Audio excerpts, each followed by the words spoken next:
My next speaker is Mr. Heine Melkevik. He's the CEO and Managing Director of Carbon Limits Nigeria. He has vast knowledge in the value chain of energy, from fossil fuels to renewables.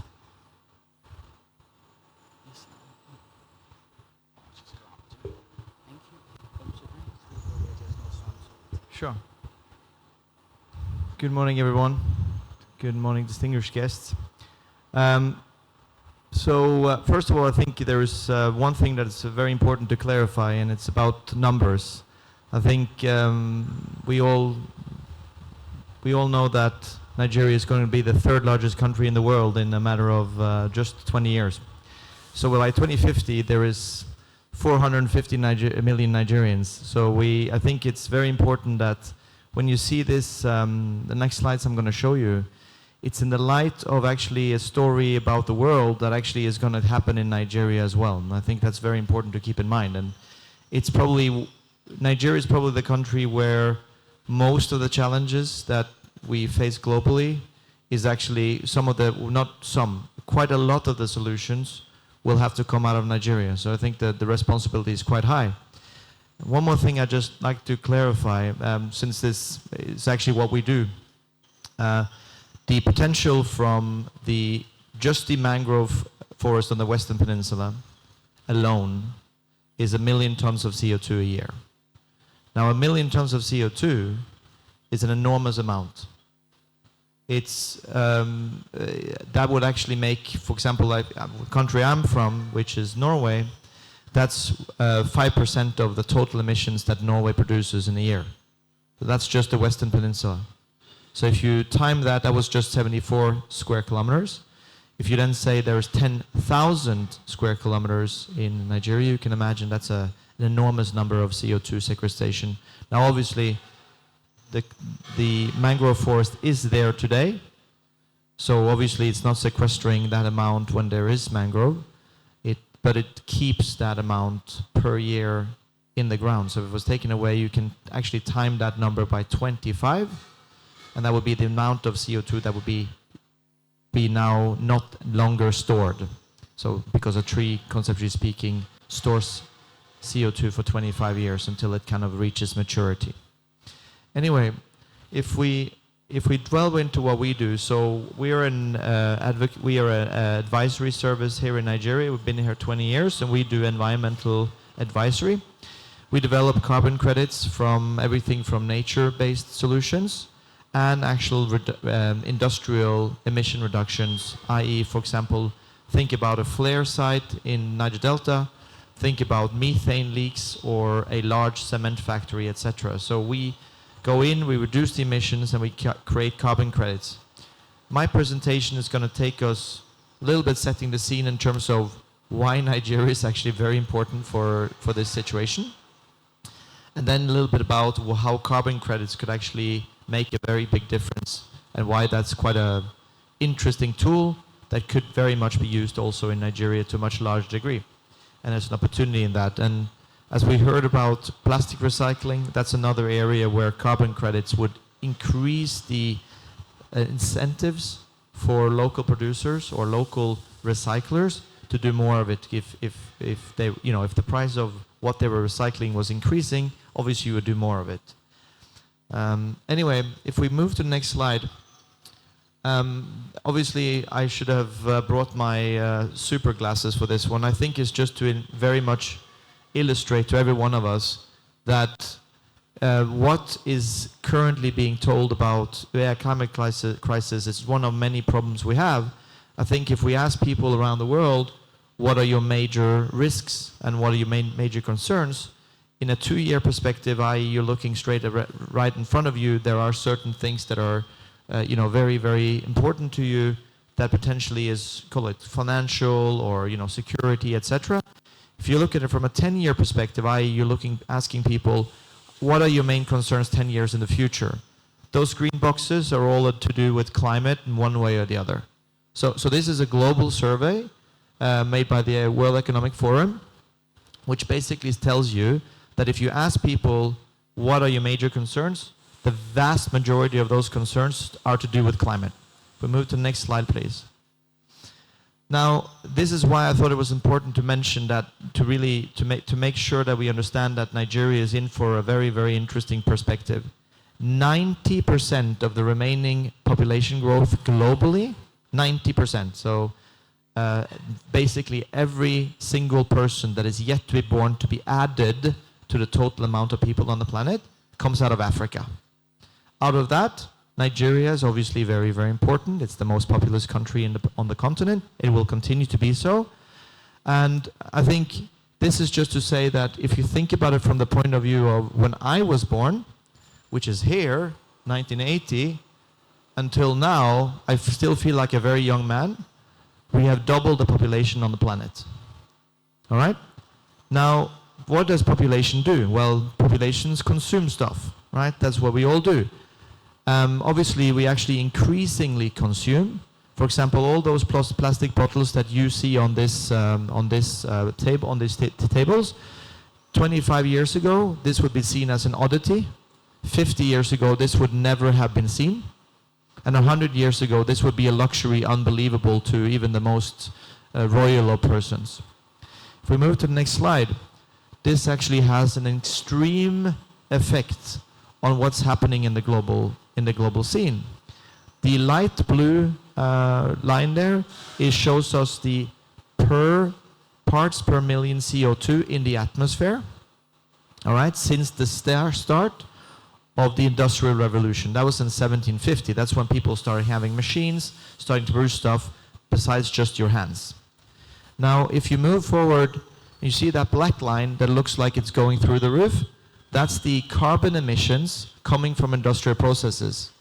So when we're talking of climate crisis and saying this is a very big issue, it's very much tied to the idea that, as you see, the amount of carbon that was here at the start of the Industrial Revolution was stable for a very long time, and then it's just basically going through, basic exponential growth, which goes through a very similar exponential growth with the exponential growth of emissions coming from human beings.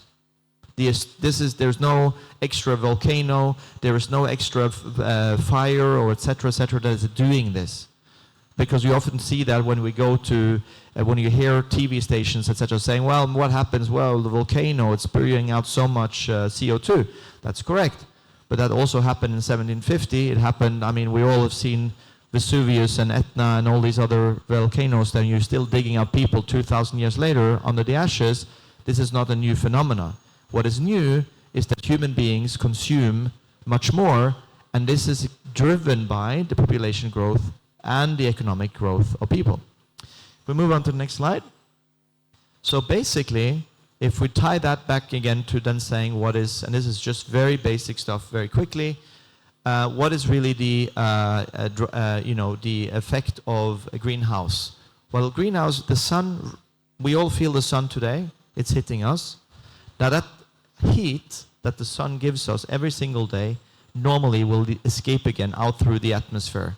And this is completely 100% one-on-one. 1 degree of heat coming in, 1 degree leaving on a 24-hour cycle. What happens when there is more CO2 in the air is that reflects the sun rays or the heat down again. It traps a bit of heat. So the more you do that, the more heat there will be on the planet. Now, obviously, this is a very long cycle, but as we saw from the previous slide, the increasing amount of CO2 that is now exponentially growing, obviously it means that there is an exponentially growth in the trapping of heat on the surface, on the planet. If we move on to the next slide. So where does the greenhouse gas emissions come from? I'm not going to go through all of them. It's just very important to say that it has to do with everything that we talked about already today. It has to do with everything from the power generation down to powering buildings and the consumption of our products on a given day, on any given day. So it's important to recycle, it's important to have circular economies by all means, but we also do have to realize that, and I'm not saying no one realizes this, it's also the fact that the more cars there are on the planet, the more oil we use, the more coal we use, the more the GHG emissions come out. So let's move on to the next slide. So again, it's just the same one. Now they're, instead of being in what was basically just emissions, right? We're now saying, what are the type of gases? So CO2 is what we all know, but there are actually much more potent gases than CO2. CO2 is actually, for all intents and purposes, very benign gas. It's that it's a simple unit of measurement is why you're hearing CO2 all the time. It's the other gases, and they are more and more bad. If you have a kilo of this nitrogen trifluoride at the bottom there, I will show you later, that has thousands of times more impact on the climate than CO2. So it's very important to just keep in mind. We'll come back to that later on. Next slide. This is just to say that there are different ways of looking at how we split the emissions.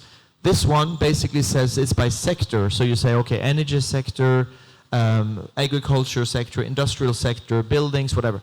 This is very often a way for people to say, well, it's not really my problem. It's the industry. It's this, it's that, it's someone else, right? I'm just a person. What can I do? Or, well, I'm a farmer. This is such a small part of the problem. All the other ones really need to get their act together. If you take the next slide, another way of looking is that the same thing and saying, forget about where it comes from. What are the different gases that comes out?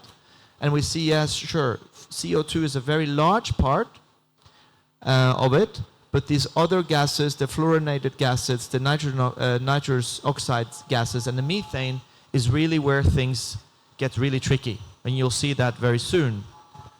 If we take the next slide, this is just saying Nigeria. Now, obviously, Nigeria energy is the main source, and this is what we work in Nigeria. That's why we're based here. That's why we do the work. And then what we do is we reduce the methane and the CO2 from the fields in oil and gas in Nigeria and other industries such as that. But if you see, compared to industry, energy is basically everything. And I don't know if you know this, I'll give you a statistic because it was mentioned earlier that, okay, there is and electricity in Nigeria is very low. A normal, if you have let's say someone here probably, you've seen and you will have one of these coolers where you have drinks inside, whatever they call, I forgot the word in English now, but a normal cooler, right, in your house. The average cooler uses 3 times more energy per year than the average Nigerian. I will say that again. The average cooler uses 3 times more energy than the average Nigerian. That just illustrates a point. Because how do you measure the energy that Nigerians use? You use it by the generated energy from the power system, and it's breaking down all the time. There's a reason for why that is not such a big problem in Nigeria, seemingly. My mother was here a month ago, and she's like, everything looks fine. I say that's because there is 50 million diesel generators in Nigeria powering Nigeria. It's the biggest generator market in the world. Okay? Remember, we're only 200 million today. If we become 450 million, it means that probably, and if we don't get this power system fixed, there will probably be more than 100 million diesel generators in Nigeria, right?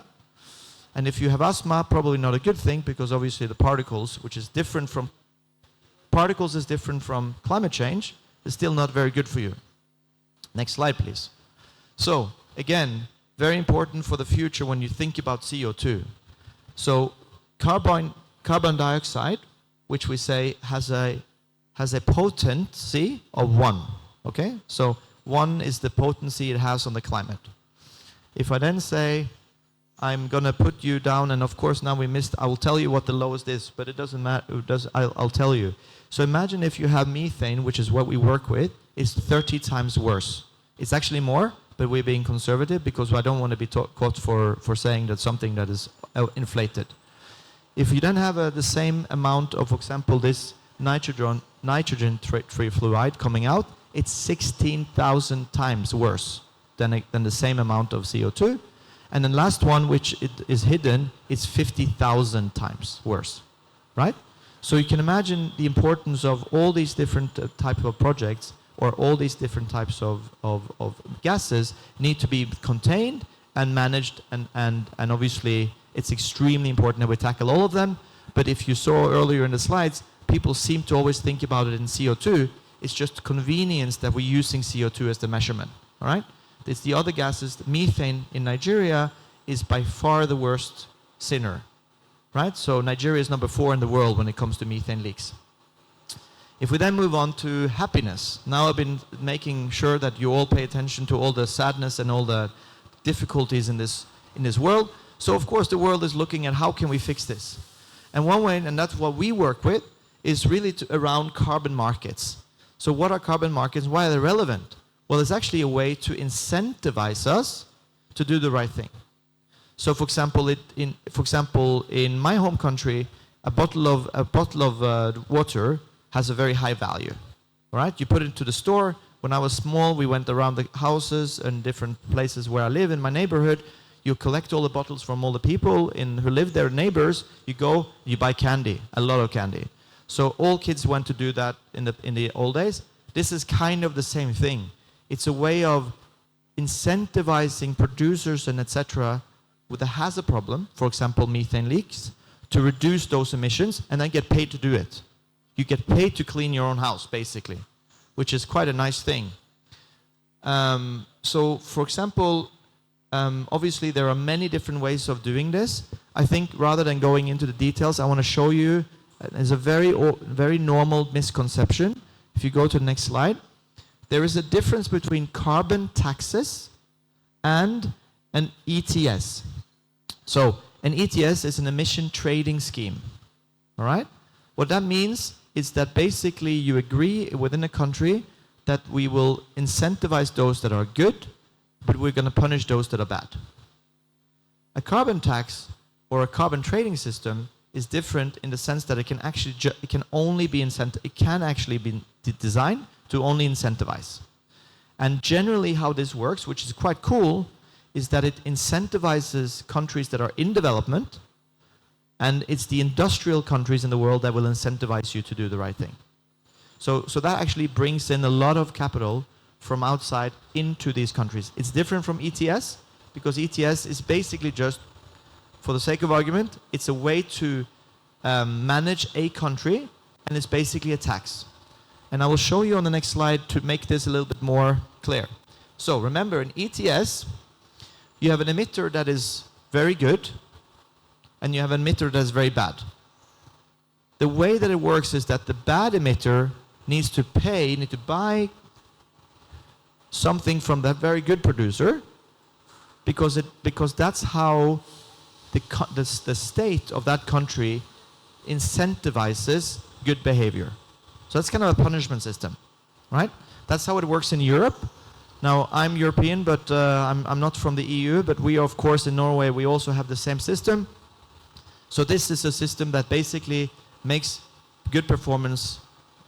You get good grades, you get good good hug. If you get bad grades, you get a whipping, right? So that's basically on this side. On this side is where I mentioned, it's basically where developing countries get incentivized from industriral countries to, for example, implement reducing, either taking care of a forest, reforesting an area, recycling plastic, taking away methane leaks, flaring, etc. If you move to the next slide, this is basically then the various ways that such a carbon system works. This is what we do.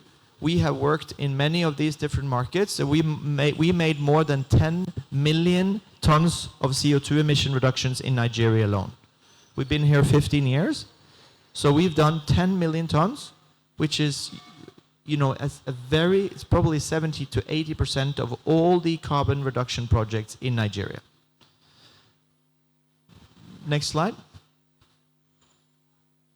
So basically, there are two different ways that this is going to come into play.